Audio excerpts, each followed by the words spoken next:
എന്താ വിശേഷം?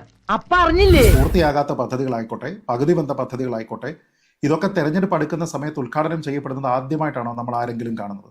അങ്ങനെയുള്ള ഉദ്ഘാടനങ്ങൾ ചെയ്യാത്ത ജനപ്രതിനിധികൾ നമ്മുടെ നാട്ടിൽ ഉണ്ടായിട്ടുണ്ട്. അവൻ എന്തിനുള്ള പുറപ്പാടാണെന്ന് മനസ്സിലാവുന്നു. മുഖ്യമന്ത്രിമാരായിക്കോട്ടെ, പ്രധാനമന്ത്രിമാരായിക്കോട്ടെ ഉണ്ടായിട്ടുണ്ടോ? അപ്പൊ ഇതേതാണ്ട് ആദ്യത്തെ സംഭവമാണെന്ന മട്ടിലേക്കുള്ള ആശ്ചര്യപ്രകടനമൊക്കെ അസ്ഥാനത്താണ്.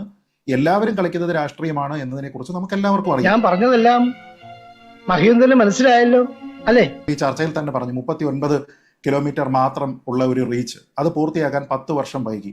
60 വയസ്സുള്ള ഒരാളിന്റെ ജീവിതത്തിന്റെ 1/6 ശരിയാണ്. പക്ഷെ ഇതേ നാട്ടിൽ തന്നെ 40 വർഷം വൈകിട്ട് പൂർത്തിയായിരിക്കുന്ന റോഡുകളുണ്ട്. ഇതിന്റെ പകുതിയുടെ പകുതി ദൂരം.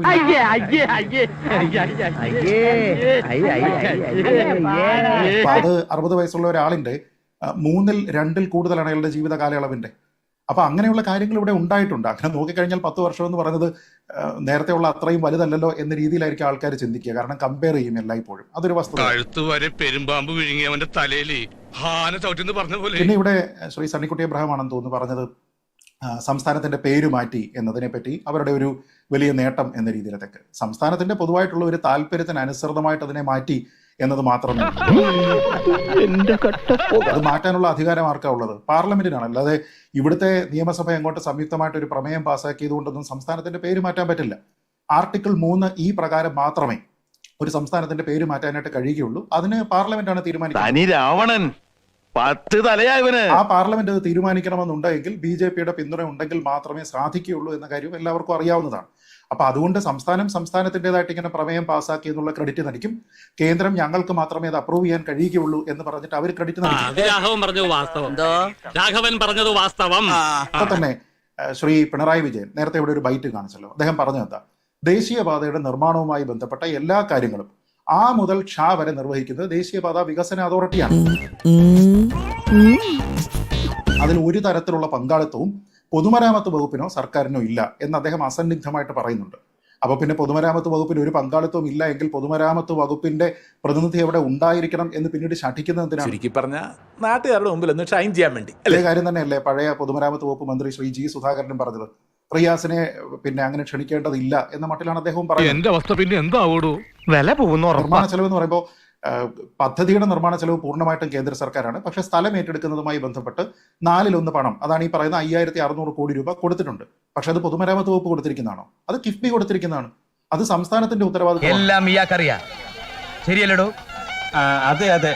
ആ ഉത്തരവാദിത്തമുള്ള സംസ്ഥാനത്തിന്റെ തലപ്പത്തുള്ളയാൾ, കിഫ്ബിയുടെ തലപ്പത്തുള്ളയാൾ, അത് നമ്മുടെ മുഖ്യമന്ത്രിയാണ്. അദ്ദേഹത്തിനെ ക്ഷണിച്ചിട്ടുണ്ട്. ഞാൻ പറഞ്ഞത് അദ്ദേഹം തന്നെ പറയുന്നു ഇതിൽ പൊതുമരാമത്ത് വകുപ്പിന് പ്രത്യേകിച്ച് ഒരു പരിപാടിയും ഇല്ല എന്ന് പറയുമ്പോൾ അതിന്റെ മന്ത്രിയെ ക്ഷണിച്ചില്ല എന്ന് പറയുന്നതിന്റെ കാര്യം എനിക്ക് മനസ്സിലാകുന്നില്ല. കാര്യം ഞാൻ പറയട്ടെ, പറയൂ. നമ്മുടെ പാർട്ടിക്ക് മുഖ്യമന്ത്രിയെ ക്ഷണിച്ചില്ല എങ്കിൽ, സംസ്ഥാനത്തിന്റെ ആൾക്കാരെ ക്ഷണിച്ചില്ല എങ്കിൽ അത് ഗുരുതരമായിട്ടുള്ള വീഴ്ചയാണ്, തെറ്റാണ് എന്ന് ഞാനും പറയുമായിരുന്നു.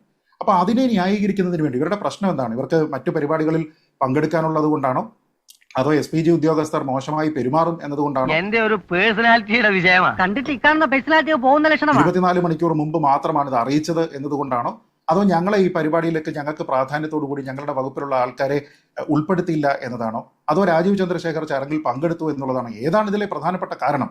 ഓരോരുത്തരും ഓരോന്നാണ് പറയുന്നത്. ഏതായാലും കള്ളി വെളിച്ചത്തായി. ഇനി എന്തിനാ സുഖി ഒളിച്ചുകളി?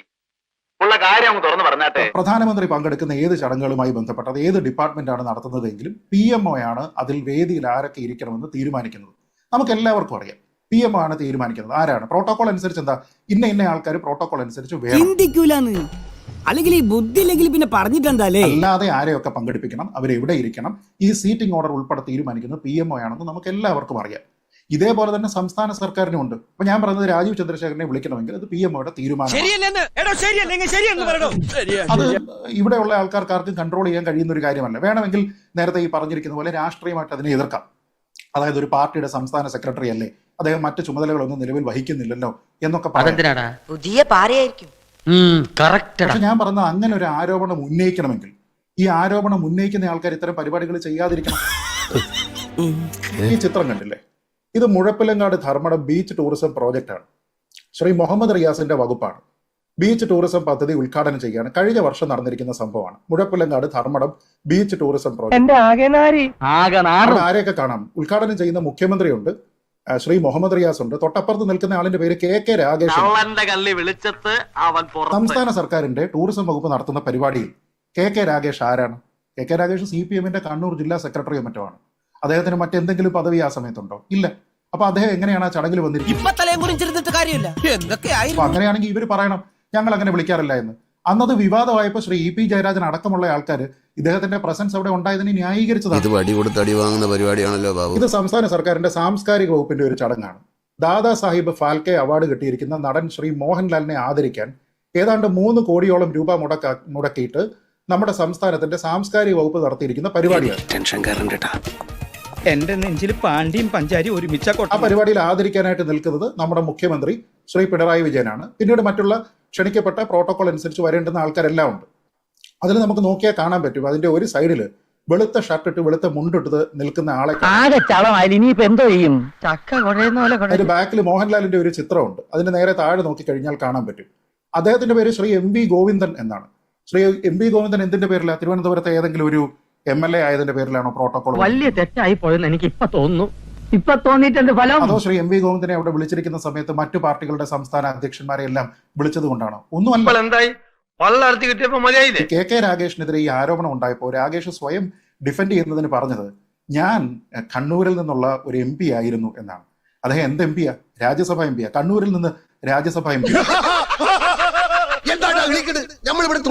ഞാൻ പറഞ്ഞത് കുറ്റം പറയുന്ന ആൾക്കാർക്ക് കുറ്റമാണ് എങ്കിൽ രാജീവ് ചന്ദ്രശേഖർ ഇരിക്കുന്നതും MV ഗോവിന്ദൻ ഇരിക്കുന്നതും കെ രാഗേഷ് ഇരിക്കുന്നതും G സുധാകരൻ ഇരിക്കുന്നതും ഒരേപോലെ തെറ്റാണ്.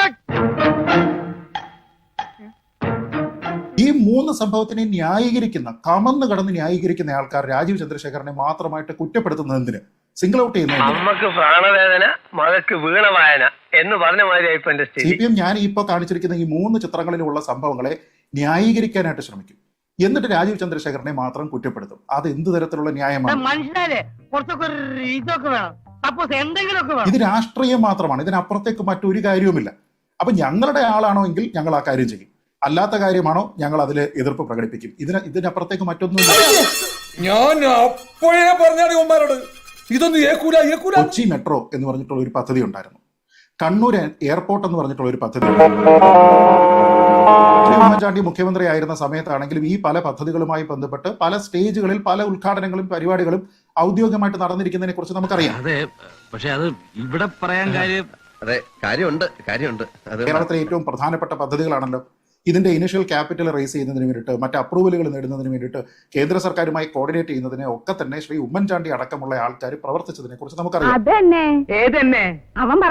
എന്നിട്ട് അതിനുശേഷം ശ്രീ ഉമ്മൻചാണ്ടി ജീവിച്ചിരുന്ന സമയത്ത് ഇതുമായി ബന്ധപ്പെട്ട ഉദ്ഘാടനങ്ങൾ നടത്തിയിരുന്ന സമയത്ത് അദ്ദേഹത്തിനെ ക്ഷണിച്ചിരുന്നു.